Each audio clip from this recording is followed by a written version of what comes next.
प्रिय भक्तगणों, महाकुंभ मेले में जाने से पहले ये कहानी आप सभी को जरूर सुननी चाहिए। ये कहानी आपको सिखाएगी कि आपको महाकुंभ मेले में कौन कौन सी गलतियां नहीं करनी चाहिए, नहीं तो वह गलतियां आपका जीवन बर्बाद कर देगी। कैसे एक पिता ने अपना सब कुछ खो दिया। कैसे व्यक्ति अपनी एक गलती के कारण अपना सब कुछ खो देता है।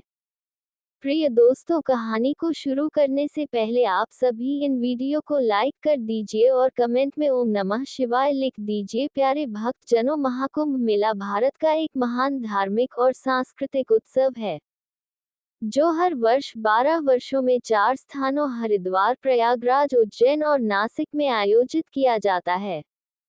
इसे दुनिया का सबसे बड़ा संगम माना जाता है, जहां करोड़ों श्रद्धालु घाट पर स्नान करने के लिए जुटते हैं। यह महाकुंभ भारतीय संस्कृति, आध्यात्मिक और आस्था का प्रतीक है, जहां साधु संत, अघोरी, नागा बाबा और लाखों श्रद्धालु अपनी धार्मिक मान्यताओं को साकार करते हैं। सर्दी का मौसम था। सुबह की हल्की ठंडक के बीच गंगा घाटों से घंटों की और शंख की आवाजें गूंज रही थी। चारों ओर श्रद्धालुओं का उत्साह और भक्ति का मेला लगा हुआ था। इसी पवित्र माहौल में प्रयागराज के संगम घाट पर एक साधारण से माता पिता अपनी नन्ही सी बच्ची राधा के साथ महाकुंभ मेले में पहुंचे। राधा महज 5 साल की थी। उसकी बड़ी बड़ी आंखें और मासूम मुस्कान हर किसी का दिल छू रही थी। ये पहला मौका था जब वह अपनी बेटी को महाकुंभ के विशाल मेले में लेकर आए थे। राधा के पिता विक्रम और मां सुनीता बहुत खुश थे। मां ने राधा को गुलाबी रंग की फ्रॉक और गले में छोटी सी रुद्राक्ष की माला पहनाई थी। बच्ची अपनी मां का हाथ पकड़कर खुश होकर इधर उधर देख रही थी। विक्रम और सुनीता ने सोचा कि महाकुंभ में गंगा स्नान करने से उनके परिवार के सारे पाप धुल जाएंगे और जीवन में सुख शांति बनी रहेगी। मेले में हर जगह भक्ति और उत्साह का माहौल था। साधु संतों की टोलियां भगवे वस्त्र पहने, ऋषि मुनि, अघोरी बाबा सिर पर चिलम लिए, नागा साधु और मंत्रों का जाप कर रहे थे। भक्त चारों ओर देख रहे थे। राधा पहली बार इतनी बड़ी भीड़ देख रही थी। उसकी आंखें चमक रही थी, लेकिन उसकी नन्ही उंगलियां अपने पिता के हाथों को मजबूती से पकड़े हुई थी। विक्रम ने अपनी पत्नी से कहा, सुनीता, राधा का ध्यान रखना, यहाँ भीड़ बहुत है, उसका हाथ मत छोड़ना। सुनीता ने सिर हिलाकर हाँ कहा। राधा ने मुस्कुराते हुए पिता से पूछा, पापा, ये साधु बाबा कौन है? यह इतने अजीब कपड़े क्यों पहनते हैं? विक्रम मुस्कुराया और प्यार से अपनी बेटी का गाल छूते हुए बोला, बेटा, ये भगवान के भक्त हैं। यह अपना सारा जीवन भगवान की सेवा में बिताते हैं। राधा ने सिर हिलाया, लेकिन उसके मन में कई सवाल अब भी थे। महाकुंभ मेले में सूर्यदेव अपनी पहली किरण बिखेर रहे थे। संगम घाट पर भीड़ उमड़ चुकी थी। लोग गंगा में डुबकी लगाने के लिए उत्साहित थे। चारों ओर जयकारों की गूंज थी। श्रद्धालु, साधु संत, अघोरी बाबा, नागा साधु सब अपने अपने पूजा अर्चना में लीन थे। विक्रम ने राधा का हाथ मजबूती से पकड़ रखा था। सुनीता उसके के साथ चल रही थी। राधा ने पहली बार इतनी विशाल भीड़ देखी थी। उसकी आंखें खुशी से चारों ओर घूम रही थी। उसने कई अघोरी बाबाओं को देखा जो अपनी राख से शांति देह के साथ मंत्र उच्चारण कर रहे थे। उसने अपने पापा से पूछा, पापा, यह बाबा इतने गंदे क्यों रहते हैं? विक्रम मुस्कुराए बोले, बेटा, यह बाबा भगवान भोलेनाथ के भक्त हैं। यह अपना सब कुछ त्याग कर साधना करते हैं और अपने जीवन में शांति के मार्ग को प्राप्त करते हैं। उसने सिर हिला दिया। वह छोटी छोटी बातों पर खुश हो रही थी। अचानक उसकी नजर गुब्बारे वाले पर पड़ी। वह पिताजी से बोली, पापा, मुझे वह गुब्बारा चाहिए। विक्रम ने उसे समझाया, बेटा, पहले गंगा स्नान कर ले, फिर गुब्बारा भी ले लेंगे। संगम घाट पर स्नान के लिए एक लंबी कतार थी। विक्रम और सुनीता ने राधा को अपने बीच में रखा और सावधानी से गंगा की ओर बढ़ने लगे। राधिका को अपनी मां का हाथ मजबूती से पकड़ने को कहा गया। गंगा के पवित्र जल में प्रवेश करते ही सुनीता ने भगवान का स्मरण किया। विक्रम ने राधिका को अपनी गोद में उठाया और गंगाजल से उसकी छोटी छोटी उंगलियां धोई। राधिका ने मासूमियत से पूछा, पापा यह पानी इतना ठंडा क्यों है? विक्रम ने मुस्कुराते हुए कहा, ये पवित्र जल है बेटा, इससे मनुष्य के सभी पाप नष्ट हो जाते हैं, इसलिए इसे गंगाजल कहते हैं। राधा को फिर कुछ नहीं समझ आया। वह उसमें सर हिला दिया। स्नान के बाद परिवार घाट पर लौटने लगा, लेकिन भीड़ बढ़ जा रही थी। चारों ओर लोगों का सैलाब था। विक्रम ने राधा का हाथ फिर से मजबूती से पकड़ लिया। पास ही में कुछ मनचले लड़कों ने शोर मचाना शुरू कर दिया, जिससे भीड़ में खलबली मच गई और फिर अचानक भीड़ में धक्का मुक्की होने लगी। जैसे ही विक्रम और सुनीता भीड़ से निकलने की कोशिश कर रहे थे, अचानक एक झटका लगा और राधा का हाथ विक्रम के हाथ से छूट गया। छूटकर वह घबरा गई और चारों ओर देखने लगी। उसे अपनी माँ और पापा कहीं नहीं दिखे। भीड़ इतनी ज्यादा थी कि विक्रम और सुनीता ने तुरंत राधिका को ढूंढने की कोशिश शुरू कर दी।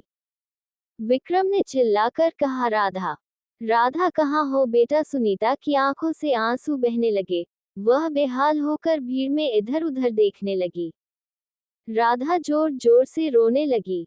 वह भीड़ में ही रोते रोते चलने लगी। वह डर से रोने लगी, लेकिन उसकी आवाज भीड़ के शोर में दब गई। कुछ ही पलों में उनकी दुनिया बिखर गई। भीड़ तेजी से बढ़ रही थी। हर कोई घाट से बाहर निकलने की कोशिश कर रहा था। विक्रम ने राधा का हाथ मजबूती से पकड़ा हुआ था, लेकिन अचानक ही भीड़ में एक जोरदार धक्का लगा। विक्रम का संतुलन बिगड़ गया और उसके उसी पल राधा का नन्हा सा हाथ उसके हाथ से छूट गया। राधा जोर जोर से रोने लगी और अपने चारों ओर देखने लगी, लेकिन उसे अपने माता पिता कहीं नजर ही नहीं आए। चारों ओर अनजान चेहरे, शोर और धक्का मुक्की। उसकी आंखों में आंसू आ गए। वह मासूमियत से रोते हुए चिल्लाने लगी, माँ पापा कहाँ हो? ये दशा एक माता पिता के लिए सबसे दुखद थी। उनकी आंखों से आंसू बहने लगे। उसने भीड़ में चारों तरफ नजर दौड़ाई, लेकिन राधा कहीं नहीं दिख रही थी। सुनीता रोते हुए बोली, विक्रम मेरी बेटी, मेरी राधा कहाँ चली गई? विक्रम ने सुनीता को संभालने की कोशिश की, लेकिन विक्रम खुद भी अंदर से टूट चुका था। विक्रम और सुनीता की आवाज सुनकर आसपास के लोग रुक गए।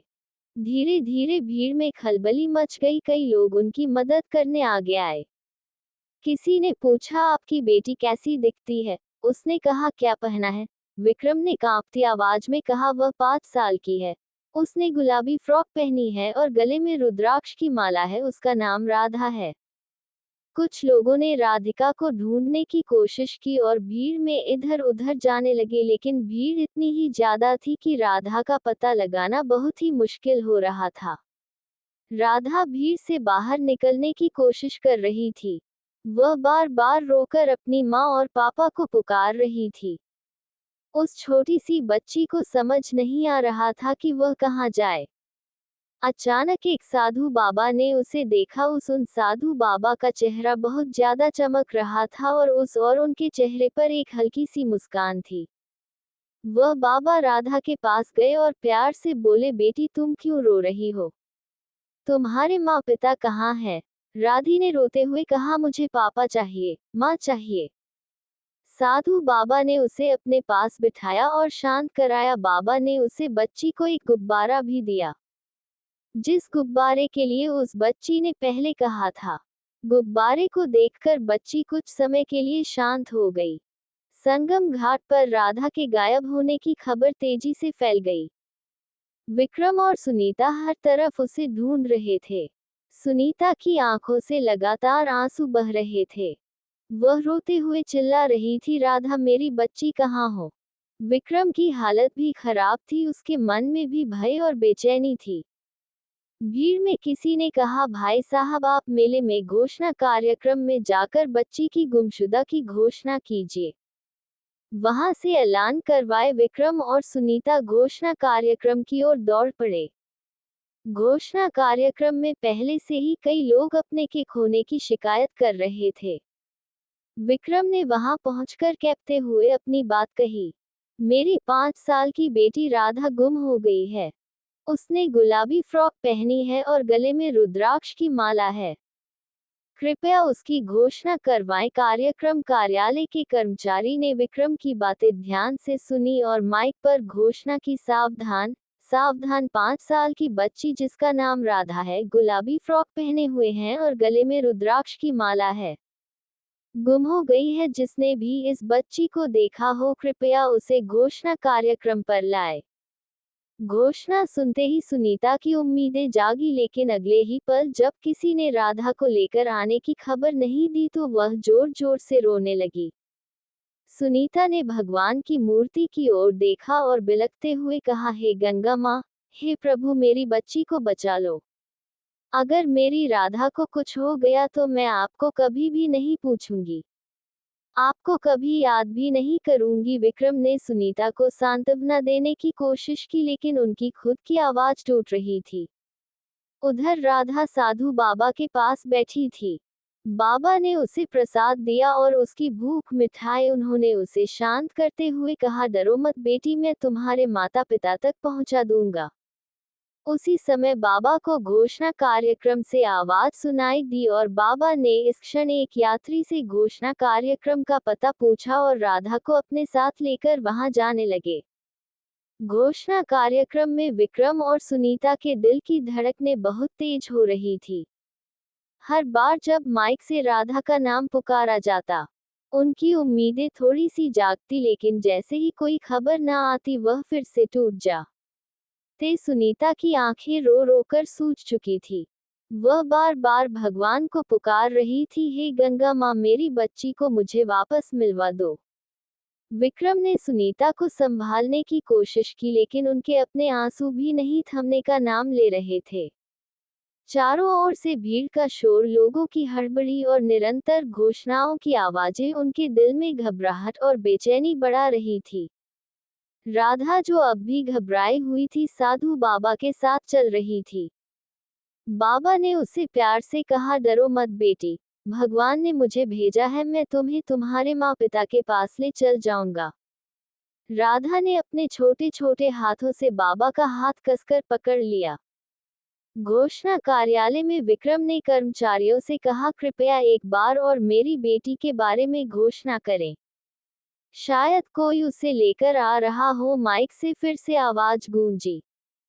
5 साल की बच्ची गुलाबी फ्रॉक पहने हुए, गले में रुद्राक्ष की माला, जिसका नाम राधा है, जिसने भी उसे देखा हो कृपया घोषणा कार्यालय पर लाए। उसके माता पिता बहुत परेशान हैं। इस बार घोषणा सुनते ही साधु बाबा ने राधा से कहा, बेटी, तुम्हारे माता पिता यही तुम्हारा इंतजार कर रहे हैं, चलो तुम्हें उनसे मिलवाऊं। घोषणा कार्यालय के पास विक्रम और सुनीता उम्मीद और डर के साथ खड़े थे। तभी उन्होंने देखा कि एक साधु बाबा अपनी लंबी लंबी दाढ़ी और भगवा वस्त्रों में अपनी गोद में राधा को ले आ रहे हैं। सुनीता ने एक पल के लिए देखा और चिल्लाई, राधा, मेरी बच्ची। राधा ने जैसे ही अपने माता पिता को देखा वह दौड़ के माता पिता के पास भागी। विक्रम ने भी दौड़कर राधा को अपनी बाहों में ले लिया। सुनीता ने राधा को गले से लगाकर फुट फुट कर रोने लगी। राधा ने अपनी माँ से कहा, माँ, मुझे बहुत डर लग रहा था, तभी एक बाबा मुझे यहाँ लेकर आए। तभी सुनीता और विक्रम ने आसपास देखा तो वह बाबा उन्हें कहीं दिखाई नहीं दिए। सुनीता और विक्रम को एक बार के लिए एहसास हुआ कि साक्षात वह साधु और कोई नहीं, भगवान शिव ही थे जिन्होंने उनकी बेटी की रक्षा की। राधा को गोद में लेकर सुनीता और विक्रम ने राहत की सांस ली। सुनीता ने अपनी बच्ची को कसकर गले लगाया, मानो उसे कभी खुद से दूर नहीं होने देना चाहती हो। उसके दिल का भारी बोझ अब उतर चुका था, लेकिन सुनीता की आंखों से आंसू थमने का नाम नहीं ले रहे थे। तभी पास का एक वृद्ध कर्मचारी विक्रम और सुनीता के पास आया और बोला, मेले में भीड़ हमेशा बहुत होती है, यह जरूरी है कि ऐसे स्थानों पर आप हर पल सतर्क रहे। बच्चों का हाथ कभी ना छोड़े और उन्हें हमेशा अपनी नजरों के सामने रखें। यहाँ तक कि भक्ति और आस्था के बीच में भी हमें अपनी जिम्मेदारियों का ध्यान रखना चाहिए। विक्रम और सुनीता ने ये सीख दिल से समझ ली। उन्होंने तय किया कि आगे से कभी भी भीड़ भाड़ वाली जगह पर जाने से पहले पूरी तैयारी करेंगे और राधा को कभी अपनी नजरों से दूर नहीं होने देंगे। सुनीता ने संगम घाट की ओर देखते हुए भगवान को धन्यवाद दिया। उसने मन ही मन प्रतिज्ञा की कि वह अब कभी भगवान से अपनी आस्था नहीं खोएगी। उन्होंने साधु बाबा को भी याद किया जिन्होंने राधा को उनके पास पहुंचा दिया था। इसके बाद खुशी खुशी सुनीता और विक्रम राधा के साथ अपने घर की ओर रवाना हो गए। प्रिय भक्तजनों, राधा के मिल जाने के बाद विक्रम, सुनीता और राधा अपने घर लौट आए। हालांकि यह घटना उनके जीवन का एक कठिन अनुभव थी, लेकिन इनसे उन्हें गहरी सीख मिली। अब वे न केवल अपने परिवार की सुरक्षा को लेकर और सतर्क हो गए थे, बल्कि उनकी और भी मजबूत हो चुकी थी। विक्रम ने अपने पड़ोसियों और रिश्तेदारों को ये कहानी सुनाते हुए कहा, महाकुल स्थान और भक्ति का केंद्र नहीं है, ये हमें जीवन जीने की सही दिशा भी देता है। भगवान पर विश्वास रखें, लेकिन खुद भी अपनी जिम्मेदारियों को ना भूलें। भीड़ भाड़ वाली जगहों पर हमें हमेशा सतर्क रहना चाहिए। बच्चों को अपनी नजरों से कभी दूर ना जाने दे। याद रखें, हमारी सतर्कता ही हमारे परिवार की सुरक्षा है। घाट पर स्नान के दौरान चोर और लुटेरों का भी ध्यान रखना चाहिए। किसी भी अज्ञात व्यक्ति से मदद लेने से पहले सोचना चाहिए और घाटों के पास चैन या रस्सी के सहारे स्नान करें, क्योंकि ऐसी जगह पर एक धक्का लगने आम सी बात होती है। तो दोस्तों, आपको महाकुंभ से जुड़ी है कहानी कैसी लगी, कमेंट करके जरूर बताइएगा। कहानी अच्छी लगी हो तो वीडियो को लाइक शेयर, चैनल को सब्सक्राइब कीजिएगा। आप देख रहे हैं आध्यात्मिक कथाएं। वीडियो को अंत तक देखने के लिए धन्यवाद।